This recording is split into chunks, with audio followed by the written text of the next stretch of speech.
Militairement, c'est fini. À 11h30, le mercredi 30, les soldats communistes entrent dans le palais d'Oklap où les attend le général Mine. Une autre histoire commence. L'ancien monde se liquide sans brutalité, comme si c'était écrit depuis toujours.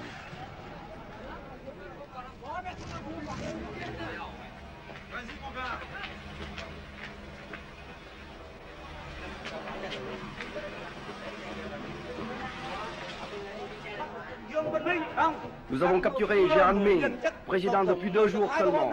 Restons calmes et disciplinés.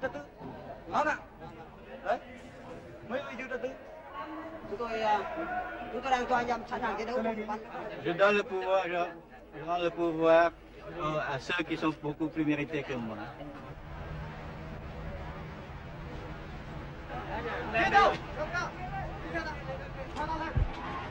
Này, bắt cầu AK chạy lên. Cầm cái khẩu súng này. Cầm mình cứ cho chủ tịch mình đi đó. Ôi sao cầm. Ôi. Cầm đấy.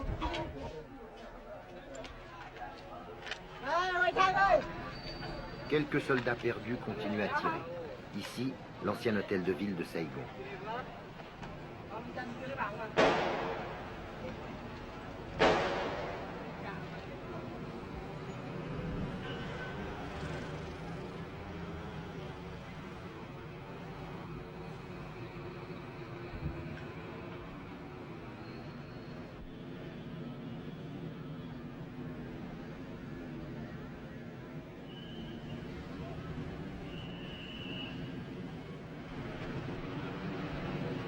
Pour lui aussi, c'est fini. Un colonel des forces de sécurité a tiré un trait sur l'ancien régime et sur sa vie qui ne voulait plus rien dire.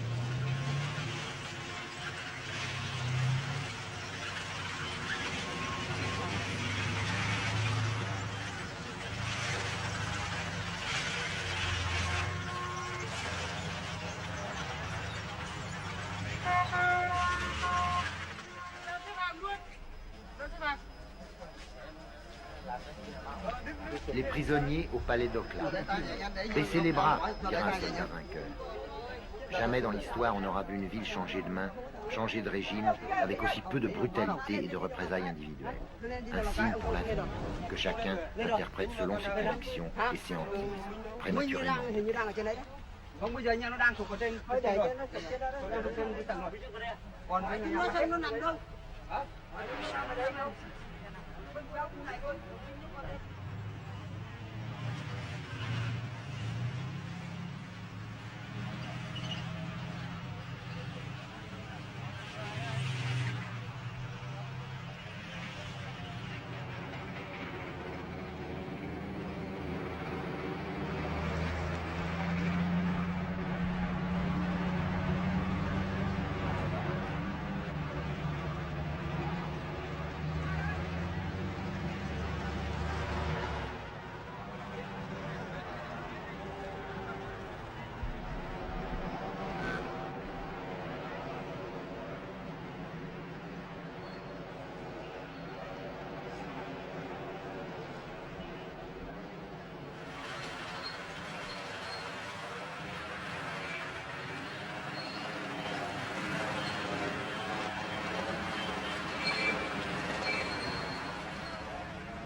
Amorce de remise en ordre dans la ville livrée à l'anarchie.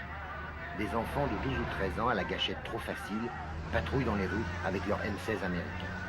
On les appelait les cow-boys, le plus sérieux danger de cette période intermédiaire incertaine.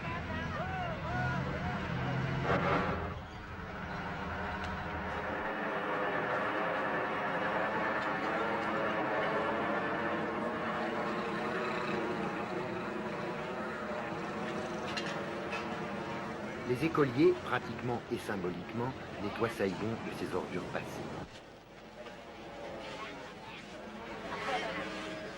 Nous faisons l'hygiène publique pour nettoyer la ville. Oui. Qu'est-ce qui vous a donné l'ordre de nettoyer la ville? Mais personne ne nous a donné l'ordre. Mais par nous-mêmes, nous faisons ce travail. Nous avons transmis l'ordre élève par élève et nous nous sommes réunis aujourd'hui quelques centaines d'élèves et nous proposons aujourd'hui de nettoyer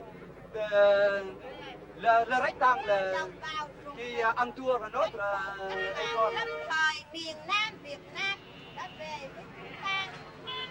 Chers camarades et compatriotes, le gouvernement révolutionnaire provisoire a libéré Saigon et maintenant notre ville s'appelle Ho Chi Minh. Les petits hommes verts s'installent. Ils font connaissance avec Saigon, Saigon fait connaissance avec eux. La ville s'adapte grâce à sa traditionnelle souplesse. Elle joue le jeu de la victoire, un jeu qui ne sera pas sans lendemain. Parfois dans l'enthousiasme, parfois dans le doute.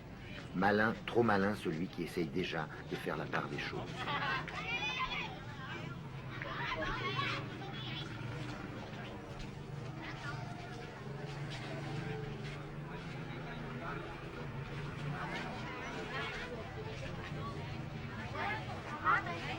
Les petits métiers continuent, les 100 métiers comme on dit. Au marché aux voleurs, les trafiquants vite rassurés vendent aux bodoïs naïfs les dernières lunettes de soleil et les derniers transistors sournoisement rafistolés.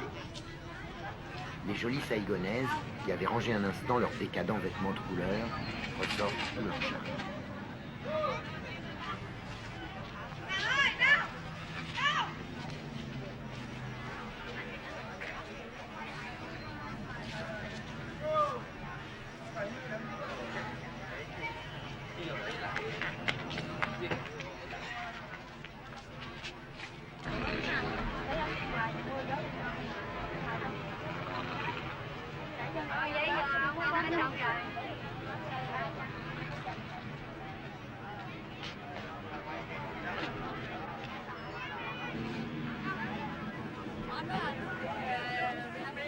Les motos, nerfs de la vie saïgonaise, ont soif.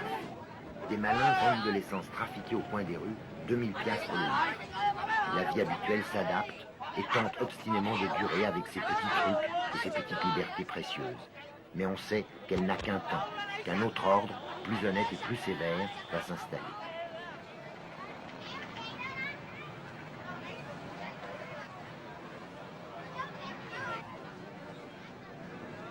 Il y en a qui sont prêts à tenter l'expérience du bonheur collectif de bon cœur. Mais pour certains, pour certaines, c'est un déchirement.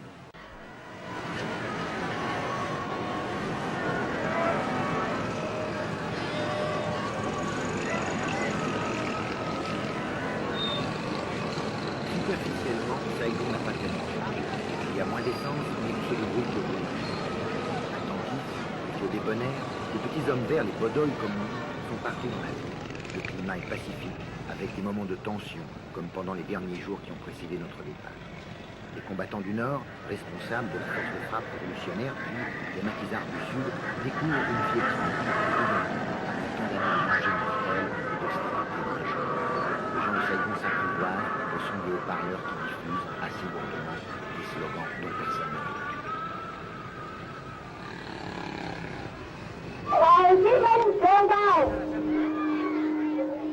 Quand est-ce que vous prenez Hanoï?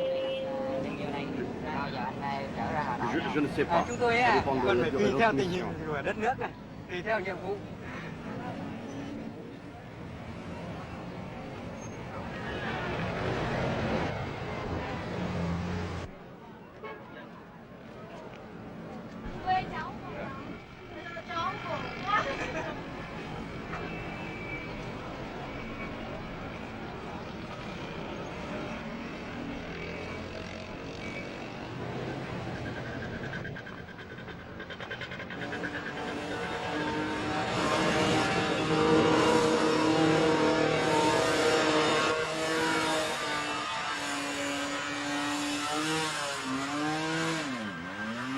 Leçon de conduite dans la ville. Les bodoïs rencontrent les choses de l'Occident.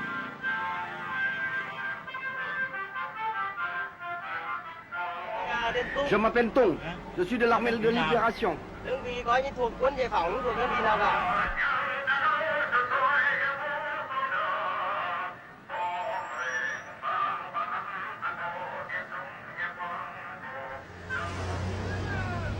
missionnaires arrivent à Saigon qui leur fait petit.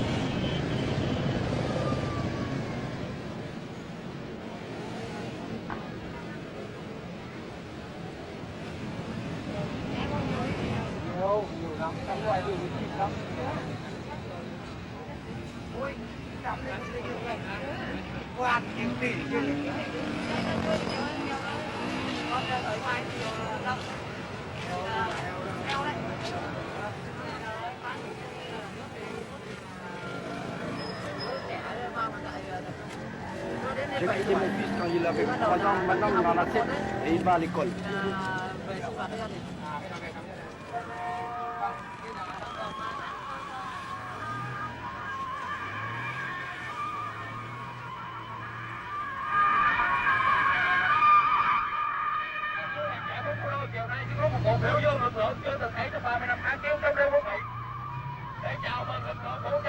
Devant le palais de Clark, partout dans la ville, naissent des manifestations ou des meetings plus ou moins spontanés. Toute une éducation politique qui commence. Curieux, disponible, les Saïgonais sont bons élèves.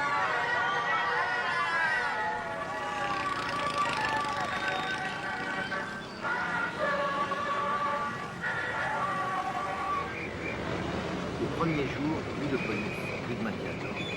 Anarchistes par nature, les gens de Saigon en ont profité pour rendre Télé plus que jamais des armes.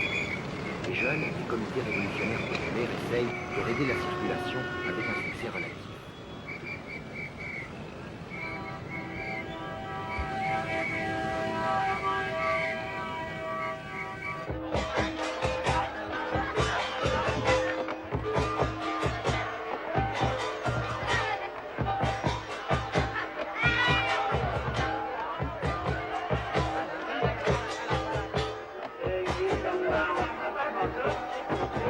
Les grandes manifestations permettent à la foule de Saigon d'assimiler les slogans et d'apprendre l'enthousiasme de masse. On y ressent le soulagement de la paix, une indiscutable fierté, une ivresse d'indépendance et aussi l'inquiétude d'une nouvelle sorte de vie peut-être trop bien réglementée.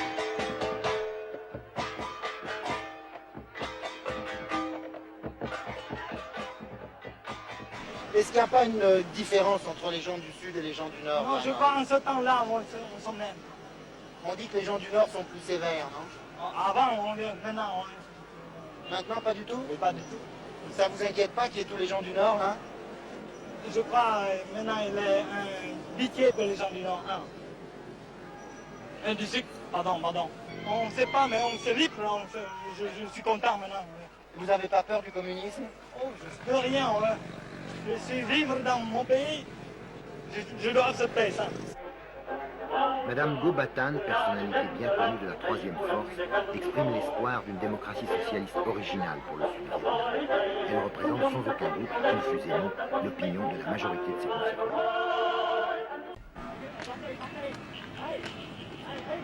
Un geste qui symbolise la victoire. On démolit le fameux monument aux morts de la place Leloy qui montre deux marines marchant ensemble au combat, l'un poussant l'autre. Cette chute, c'est l'humiliation des Américains. C'est le signe de la joie des vainqueurs. Une joie paisible, ils n'avaient jamais douté de l'issue de la guerre et voilà leur foi confirmée.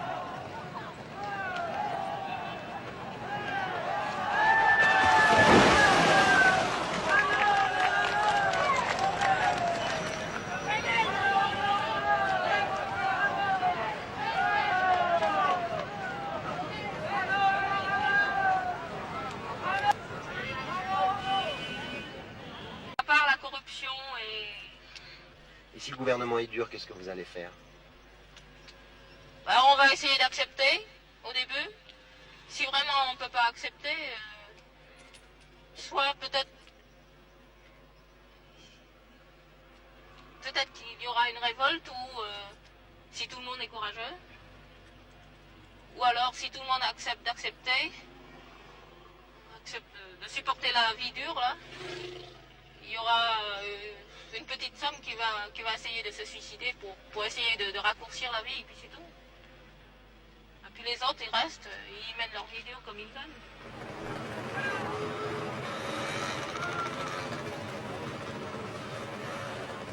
Pour d'autres, pas tellement nombreux sans doute, il n'est absolument pas question de jouer le jeu du socialisme quel qu'il soit. C'est le refus total, le blocage, l'horreur. comme pour ce jeune officier qui s'est battu jusqu'au dernier instant contre le communisme. Il n'a pas voulu être filmé.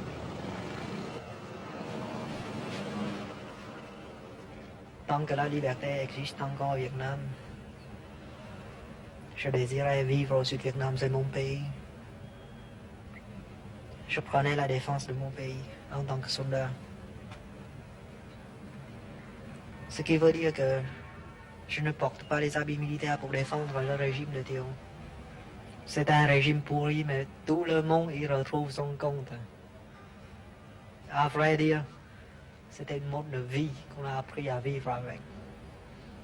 Il y avait beaucoup de liberté dans cette pourriture.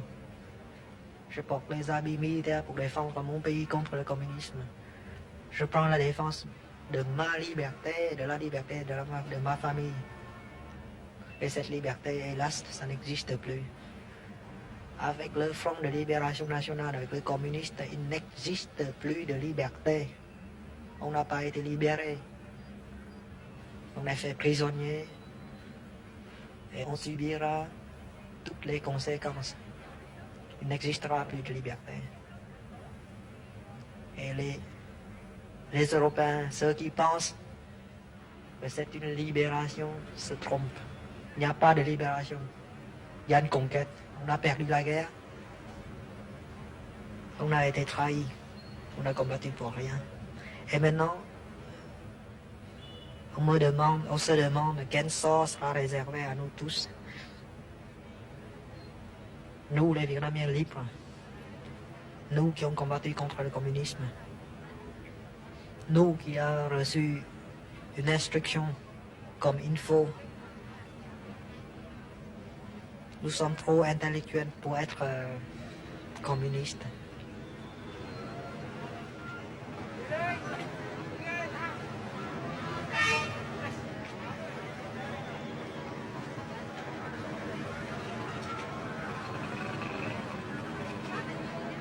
C'est un travail collectif. Et ce qui est important, c'est que ce sont nous qui décidons